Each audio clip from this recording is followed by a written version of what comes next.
In today's video, we're going to be talking about the 9 things I learned about reselling in the year 2024. And the truth is, I probably learned a lot more than these 9 things, but these are the things that stood out while I was putting this list together while I was in the toilet. So there you go.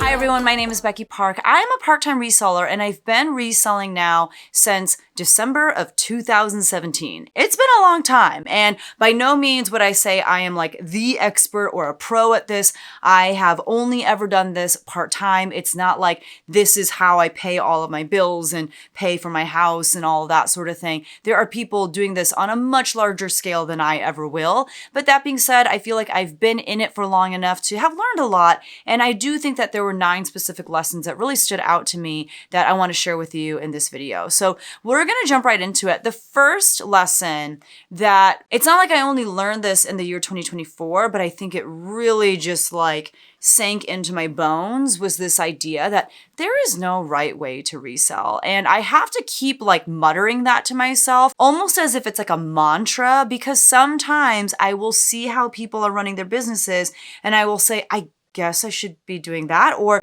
there will be people over here saying, this is how you're supposed to do it. If you're not doing it this way, you're wrong. And I'm like, I guess I'm supposed to do it like that. And I keep kind of like shifting around and doing different things. And the truth is, the right way to resell is whatever works for you. So I guess what I'm saying is don't be this guy. This guy left a comment on one of my videos a couple videos ago, just being like, you need to just pick up better brands. You need to do this. You need to do that. And the truth is, I like to sell stuff that my kids outgrow. I know it's only gonna give me like $4 or $5 of net profit most of the time, but I like the feeling of that piece going from my house, from my, children's closets to someone else's home and another child bringing new life into that piece. Like, there's value in that for me, even though monetarily the value is only $5. There's a deeper value, and I know that there are some brands that people are like, oh, you shouldn't pick that up. You shouldn't list. You're not going to make that much money. And sometimes they're right, but the truth is, like, I'm okay with it. I'm okay with the way that my reselling business looks. Again, I'm not trying to pay off my mortgage with reselling. It's just something that I do on the side, and I'm never going to sit here and say that my way is the only way or the right way. It's the way that I like to do it. And sometimes I do get to find some really exciting pieces by exciting brands, and I'm able to sell those things for, $200-$300 and make really good profit.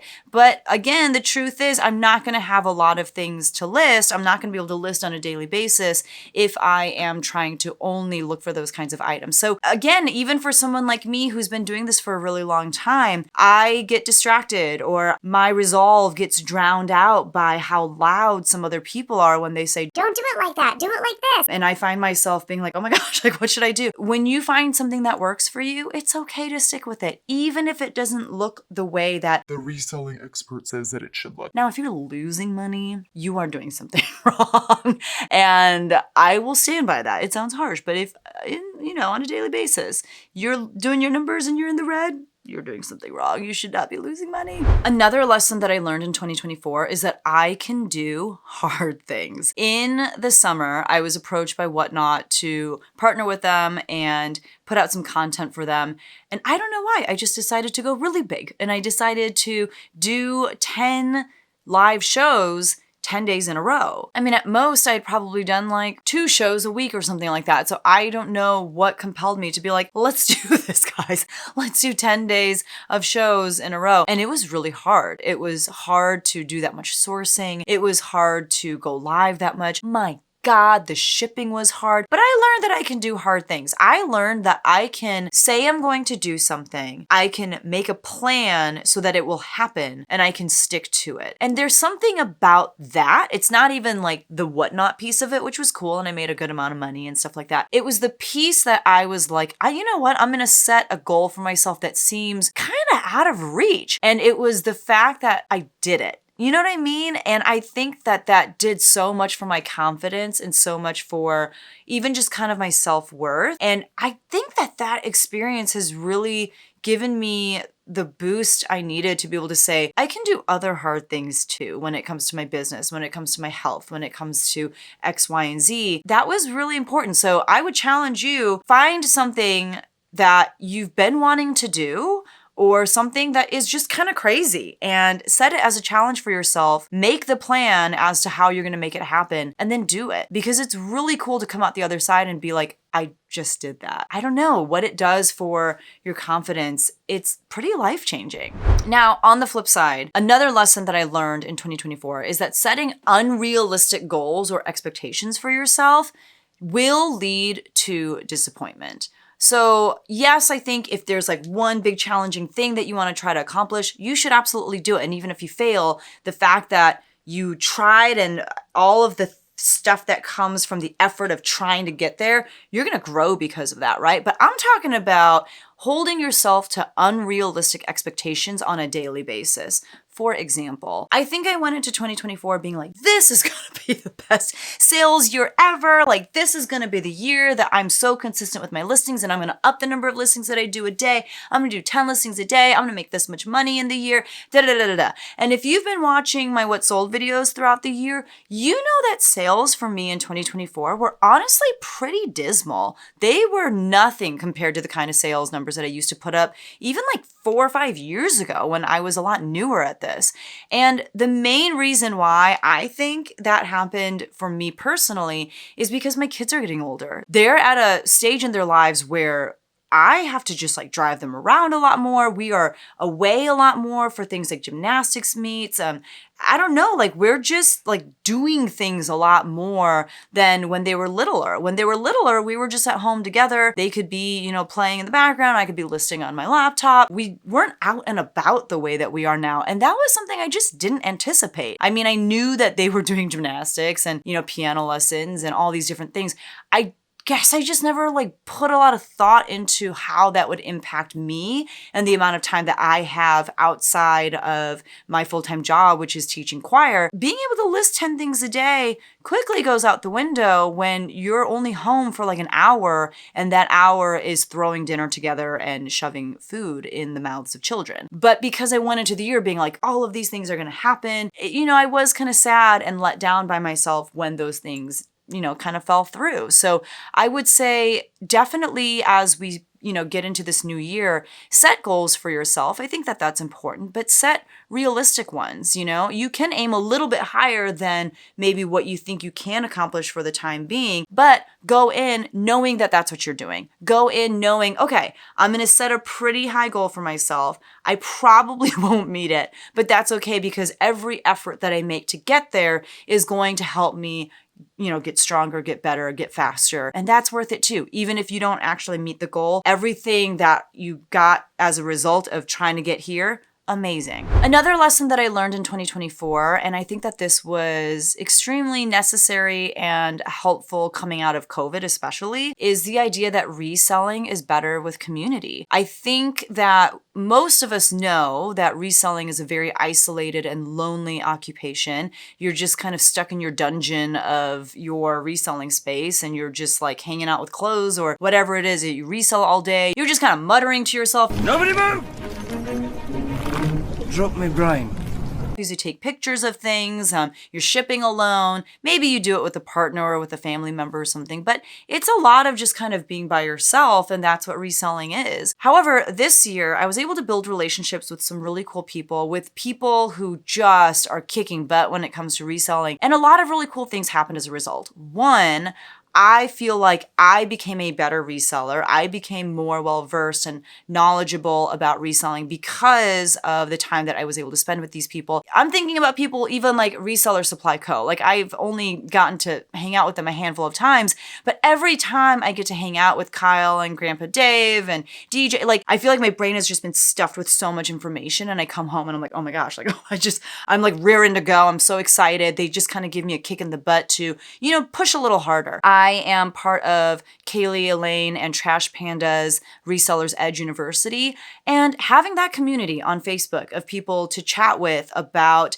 the latest wins or to ask questions. They do things like live calls every Saturday. Like having that community of people who are doing the same thing as you, it makes reselling a lot less lonely. Even people from List Perfectly, who I love and adore and cherish, just the way that they interact with their community, the way that they really just kind of bring you in and make sure that you're okay and make sure that you're doing your best. There's something beautiful about that that makes reselling feel a lot less isolated. So my challenge to you would be in the year 2025, find community. Yes, there are paid communities. I mentioned Reseller Supply Co. Not only are they like a wholesale company for resellers, but they have a community within an app called Circle that you can join by being a member. And I'll have that information down below. And I also mentioned Resellers Edge University, which is another paid community. You pay a monthly fee to be able to partake in the weekly calls, to be able to be a part of the Facebook group, to have just like more closeness. That's not the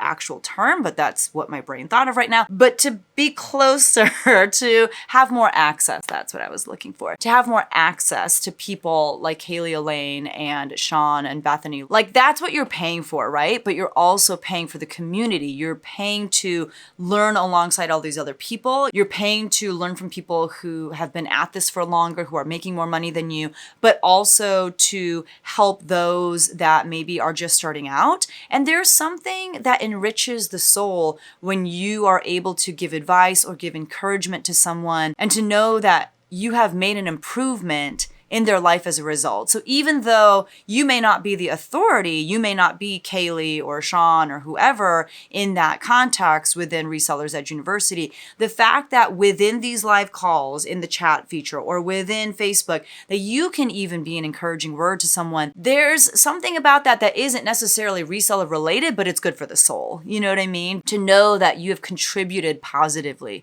to somebody's life. But also you get to learn a lot. You get to learn a lot about what are the popular keywords to use right now? What are the popular trends? How can you scale your business? Like you can learn all of those things from people who are in the thick of it. They are doing the dang thing and they're doing a really good job of it. And I do have down in the description below an affiliate link for Resellers Edge University as well. But you can also find community for free. There are a ton of Facebook groups online that you don't have to pay anything for, where you can just, chat with other people who are resellers. Sometimes there's a little drama in those groups, I'm not gonna lie. But if you want community, it's there. There are even like live in-person meetups that you can go to. There are conferences that happen. But I do really encourage you to find someone or a group of people to resell alongside, especially if you have been feeling very isolated and very alone lately.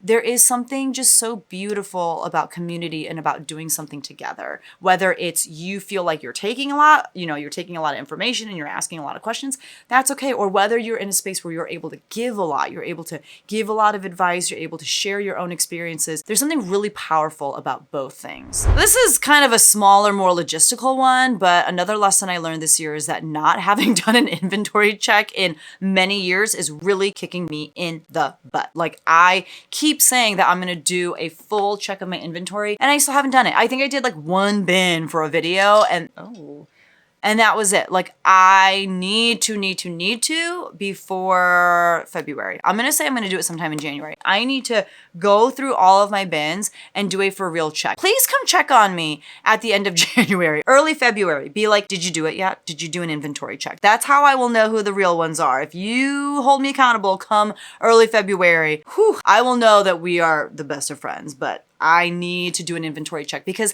there have been a decent number of times this year that I have had to cancel orders because I don't have them, because they sold on other platforms and I didn't delete them properly and all that good stuff. So I need to do a good inventory check. Another lesson that I learned in 2024 is that despite the fact that reselling can be kind of competitive, like there are a lot of people out there who are just wanting to see everyone fail and burn and just die. I don't know, like some people really don't want to see other people succeed, but there are also people out there who are rooting for you and believe the way that I do that there is room for everybody, that the pie is big enough for all of us to have a slice. And I feel like if you put that energy out into the world, that's what you get back. There have been people that have showed up for me in the year 2024 who I'm just like, oh my gosh, like I can't believe that you care about someone on the internet this much in such a beautiful way. Like, I don't know, it's just amazing. But this year I really learned that there are amazing people in the world who want you to succeed, and they're not afraid of your success because they don't think that it takes away from theirs, you know? I'm thinking about people like Ricardo, I'm thinking about people like Casey, I'm thinking about people like Reese, just people who, you know, they're resellers themselves, but they always find ways to encourage me and support me. It's amazing and it's beautiful, and it has really given me hope for mankind. So thank you to all of you if you have found ways to encourage or support me in any way this year. The next lesson, again, might not sound super reseller focused, but it is, and that is you have to put your health first. I don't know, I have these phases in life where I am just go, go, go, and I just run myself into the ground. I'm trying to list as many things as I can. I'm outsourcing as much as I can. I'm filming a million videos, and I go to bed exhausted. I wake up still exhausted. I'm not eating right. I'm not moving my body. I'm just not able to really do my best work. And a lot of that is just because I'm not taking care of myself physically. I'm not taking care of myself mentally. And I don't know what it is, but at the end of the year, I decided I really have to focus on,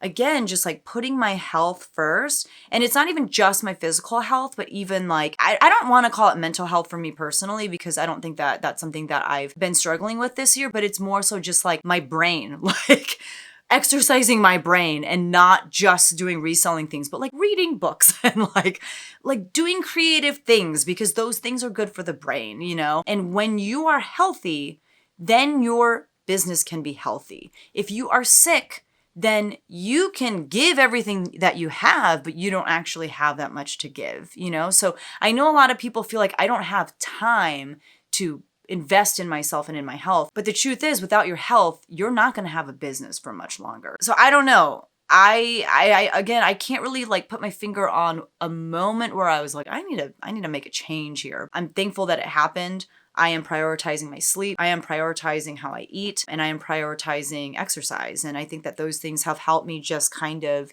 have a clearer mind. And I don't know, just I feel better. I feel better, and it makes me do better. Another lesson I learned this year is that it is okay to ask for the things that you want. And that is hard for me as a Korean, and it is hard for me as a pastor's kid, because that's just something that we were taught not to do. Like, you don't ask for things. But I guess kind of what I'm talking about is, I don't know, like I just made things happen this year, and it happened because I asked for them. So things like, you know, I'm really into gardening. I really wanted these like garden beds, and they were pretty expensive. So I reached out to the company. The company is Vigo, by the way. They are amazing. And I was like, hey, what if we like partnered and I made some content for you about the garden beds that you could send me? And also, if you hear the piano, I think either my daughter or my mother-in-law or my mother, someone is playing piano. This house is like Home Alone at the beginning of the movies, where there's like 1,000 people staying at our house. So if you hear noises, that's what it is. But I just asked them. I said, would you be willing to send me stuff? These are the things that I want in exchange for me creating some content for you about these things. And you know what happened? They said yes. Let me show you how Vigo helped me transform this crazy jungle to this beautiful and calm space with garden beds with built-in vermicompost bins. As you can see, there are weeds taller than me. We are going to be ripping all of this out and putting garden beds in its place. Before assembling my garden beds, I came to this landscape recycling center to get some free wood to put at the bottom of my garden beds. I also ordered some compost for very cheap and was able to fill my garden beds with nutrient-dense garden material. I built 4 of these 6x2 self-watering garden beds in the color olive by myself. And I won't lie and say that it was super easy, but once I got the hang of it, I would say that it took about 45 minutes to an hour to build each bed. You can see the mechanics of the self-watering system at the bottom of the beds, which I love because I won't have to water the beds as frequently. And here is how the beds look in this space. So much better than the jungle. I thought it would be cool to do a whatnot show at my favorite pop-up consignment sale that I talk about all the time. And all I did was I asked them, I said, hey, would it be cool on your half off day if I came in and I did a live whatnot show. Like, this is what it is. This is what I would be doing. I think it'll benefit you guys a little bit and it'll benefit me as well. They're like, yeah, do it. Even a while ago with COVID, I reached out to 2 local consignment stores that I went shopping at all the time. I sourced there all the time. And I asked both consignment stores, I said, hey, could I come in and shop privately? This is what I do. I'm a reseller. I can benefit obviously from getting inventory at a time when no one is able to go out and shop because it was shelter in place. And you guys can make some money from your store even when your store is not actually open. I asked both places. One of them ghosted me, but the other one said yes. And since then, we have had a beautiful partnership of me being able to go there and get stuff at a much cheaper rate because they know that I'm going to buy a ton at once and I'm a good customer. That happened because I asked for it. If there's been something that you've been wanting to ask for this year, whether it's for an opportunity, whether it's you want to reach out to a specific store and see what they do at the end of the shelf life of their pieces, whatever it is that you've been afraid to ask for, 2025 is the year to do it. Ask for it, because the worst thing that could happen is they ghost you or they say no. And if that happens, you move on to the next opportunity. Finally, in 2024, I learned that it is okay to invest in yourself. I dragged my brother to a YouTube conference in Las Vegas over, I don't even remember when it was, but it was amazing. And it was exactly what I needed at that time. I've invested in myself in the past as well with like courses and things like that. But I always forget that I don't know everything. I always forget that there are other people who have already figured out how to do a lot of the things that I'm trying to do. And if I just ask them for help, if I just read a certain book or take a certain course or watch a specific video, if I invest in myself, I can grow and learn how to do those things too. It is good. It is okay to invest in yourself, to invest in your growth, to invest in your business. It's okay to invest in yourself. I'm giving you permission in case that's what you've been waiting for. So those are the lessons that I learned in 2024. I would be so curious to hear from you. What was your biggest lesson from 2024? I'm sure, like I said, I forgot some, but this was just the complete list that I thought of, you know, that one time in the bathroom. And if I think of any more, maybe there'll be a part 2 to this video. My hope, though, is that 2024 was a fruitful year for you, not necessarily just for your bank account, but for you as a person. And I'm hoping that 2025 holds some amazing things in store for the 2 of us. Thank you so much for watching. If you enjoyed this video, don't forget to hit that like button, and I will see you guys in the next one. Bye!